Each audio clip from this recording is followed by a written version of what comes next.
नमस्कार दोस्तों, क्राइम तक में आपका स्वागत है। बात कर लेते हैं कुत्तों की। हम सबको पता है हंगामा मचा हुआ है। कुत्तों को उठाने, इनको शेल्टर होम में डालने, नसबंदी करने और वहाँ पर प्रॉपर केयर हो, ये चाहता है सुप्रीम कोर्ट। अब इस आदेश के खिलाफ या ये कहें कि इस आदेश पर पुनर्विचार करने के लिए 3 जजों की जो बेंच है वो बैठी आज।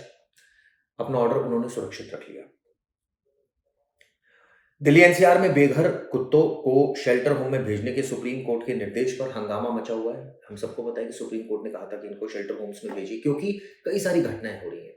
कई सारे लोग मर जाते हैं, बच्चे, बुजुर्ग। लेकिन सवाल ये उठता है कि जो डॉग लवर्स हैं, अब उनका क्या कहना? वो तो कह रहे हैं कि हम इनको फीड करते हैं, हम इनका ध्यान रखते हैं, लेकिन सवाल ये उठता है कि इतनी संख्या बढ़ गई है कुत्तों की, जिसकी वजह से बहुत दिक्कतें हो रही है। आपको एक डाटा बताता हूँ। पहले तो एमसीडी का एक डाटा है 15 साल पहले का, 2 लाख कुत्ते थे दिल्ली में।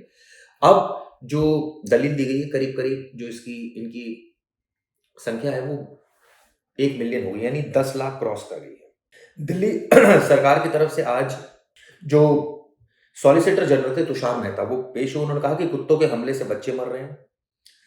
नसबंदी से कुत्तों के काटने की घटनाएं थम नहीं रही, यानी उनका कहना है कि नसबंदी भी नहीं सरकार करा पा रही, ना उनको शेल्टर होम्स में प्रॉपर रखा जा रहा। कब तक शेल्टर होम में रखा जाएगा एक जानवर को? आगे जानवर का इससे नेचुरली जब वो शेल्टर होम में रहेगा तो बहुत सारे कुत्ते होंगे, तो वहाँ वो हिंसक हो जाएगा, कंजेशन हो जाएगा, तमाम बातें कही जा रही है। देश में कई चौंकाने वाले मामले हैं। कोर्ट के सामने दलील रखते हुए उन्होंने कहा कि कोई भी कुत्ते को मारने के लिए नहीं कह रहा है। उनका कहना था कि कुत्तों को मारने का हमारा मकसद नहीं है, हमारा मकसद ये है कि इंसानी आबादी से इनको अलग रखा जाए। और मुझे लगता है कि इसमें कुछ गलत भी नहीं है। हालाँकि हो सकता है डॉग लवर्स को मेरी बात ये पसंद नहीं आए, लेकिन सच्चाई तो ये है कि इंसिडेंट्स बहुत होते हैं और जिनके घर का चिराग बुझता है, उनसे पूछिए कि ये कितना हिंसक हो जाता है जानवर। हालाँकि इसको सपोर्ट करने वाले भी बहुत लोग हैं और खुद जो सॉलिसिटर जनरल है, उनका कहना है कि हमारा मकसद इनको मारना नहीं है। हम चाह रहे हैं कि इनका प्रॉपर एक तरीका होना चाहिए, इनको शेल्टर होम होनी चाहिए, आबादी से अलग रखा जाना चाहिए। लोग बच्चों को बाहर भेजने से डर रहे हैं, नियमों से समाधान नहीं हुआ, अदालत को हस्तक्षेप करना होगा। उन्होंने कहा कि किसी भी देश में 2 पक्ष होते हैं, एक मेजॉरिटी जो मुखर होकर करती है, लेकिन दूसरा पक्ष चुपचाप सहता है।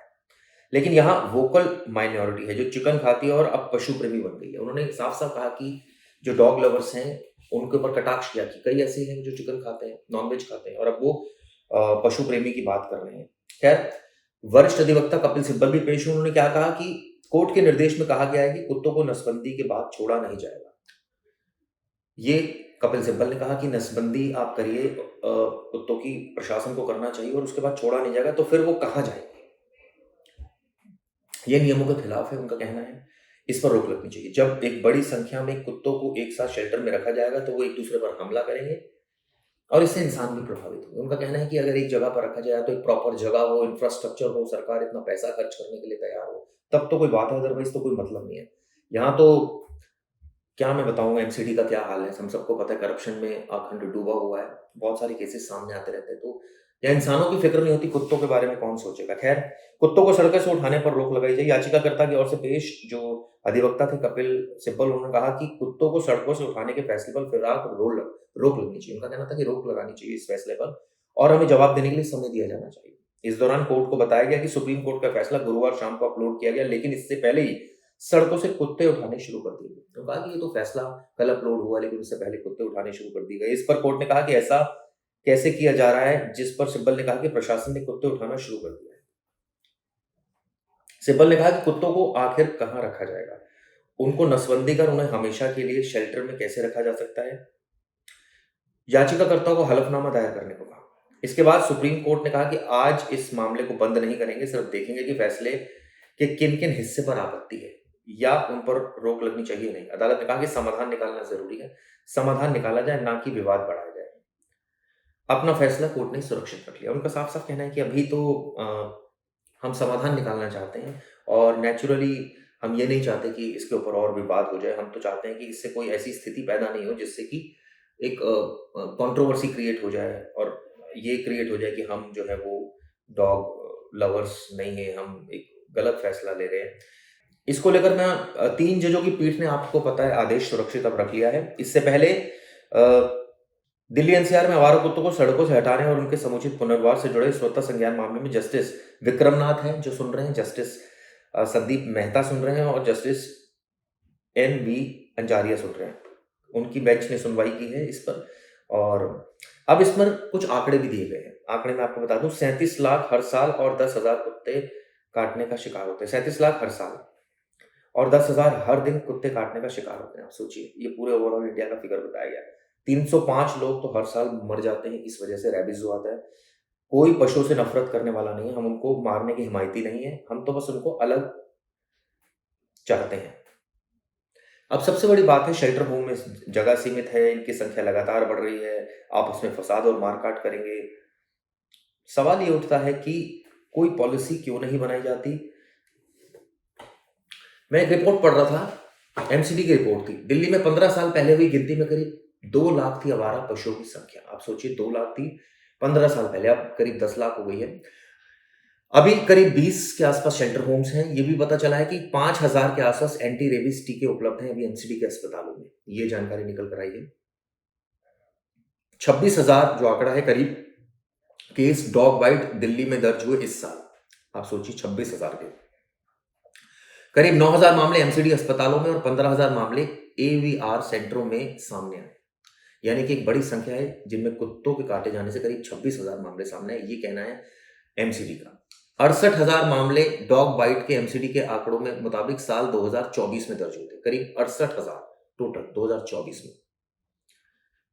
49 रेबिस केस 31 जुलाई तक दर्ज हुए थे। ठीक है। 65,000 से अधिक कुत्तों का स्टरलाइजेशन और वैक्सीनेशन 25 जनवरी से 25 जून के बीच किया गया। ये एक आंकड़ा दे रहे हैं कि इस साल का कि करीब 65,000 का वैक्सीनेशन किया गया, स्टरलाइजेशन किया गया। 97,000 कुत्तों का स्टरलाइजेशन और वैक्सीनेशन अप्रैल 2024 से दिसंबर 2025 के बीच किया जाएगा।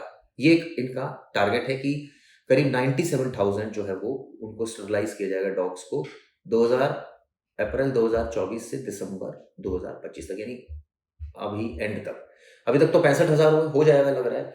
लेकिन अब इसको लेकर कई जो एनिमल लवर्स हैं वो अलग अलग दलील दे रहे हैं। पेटा इंडिया के एडवोकेसी एसोसिएट हैं, उनका कहना है कि अगर 24 साल पहले से ही नसबंदी की जिम्मेदारी सही तरीके से निभाई जाती तो आज दिल्ली में मुश्किल से कोई स्ट्रीट डॉग होता। एनिमल बर्थ कंट्रोल नियम 2001 में आया था, हम सबको पता है, जिन्हें 2023 में अपडेट किया गया था। मर्सी फॉर एनिमल के सीईओ ने कहा कि दुनिया भर के वैज्ञानिक मानते हैं कुत्तों को मारना या अंधाधुंध हटाना आबादी को असंतुलित करता है, जिससे इनकी संख्या और तेजी से बढ़ सकती है।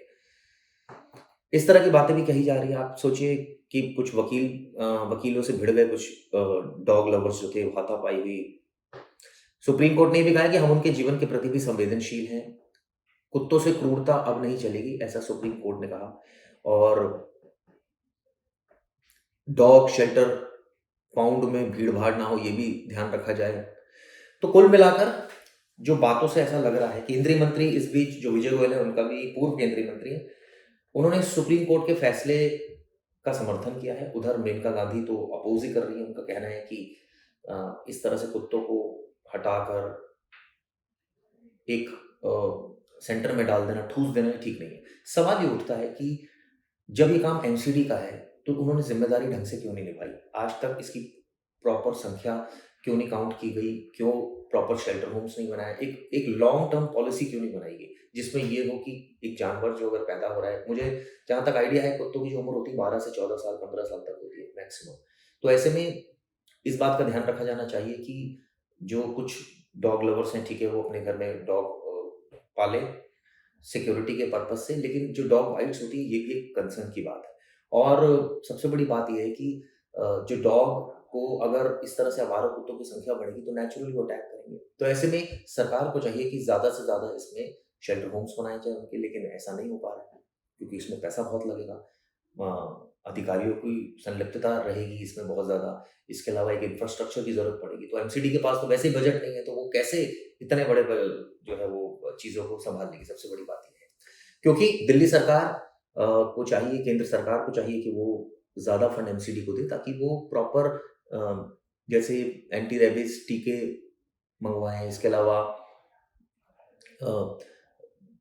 प्रॉपर उनके शेल्टर होम्स हों, एक ऐसी उनके लिए जगह सुनिश्चित हो कि वो रह सके वहाँ पर। ऐसा ना हो कि एक जानवर का एक तरह से कहा जैसे इंसान का विकास होता है, तो जानवर का भी होना चाहिए, लेकिन ये है कि एक सेपरेट जगह में हो, एक इंसानी भीड़-भाड़ में ना हो, क्योंकि वहाँ अगर होगा तो वो कुछ भी कोई भी घटना को अंजाम दे सकते हैं। हमने बहुत सारे ऐसे फुटेज देखे जिसमें इस तरह की घटनाएँ हुई हैं। ये तो कोई इससे तो कोई मतलब विवाद ही नहीं है इस बात पर तो। तो मुझे लगता है कि इसमें दोनों तरह के व्यू पॉइंट हैं और दोनों तरह के व्यू पॉइंट सुप्रीम कोर्ट सोच रही है। अब देखना होगा सुप्रीम कोर्ट इसमें क्या आदेश देती है। पहला आदेश तो बहुत क्लियर है कि इनको हटाइए यहाँ से, और इसको लेकर हंगामा मचा पड़ा है।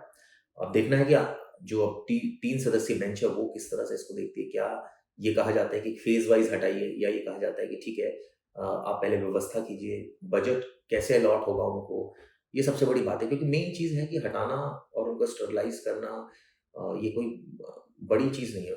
मेन है कि उनके रख-रखाव उसके बाद ढंग से हो, और स्टरलाइज़ेशन के लिए भी ऑब्वियसली खर्चा आता है, ऐसी बात नहीं है।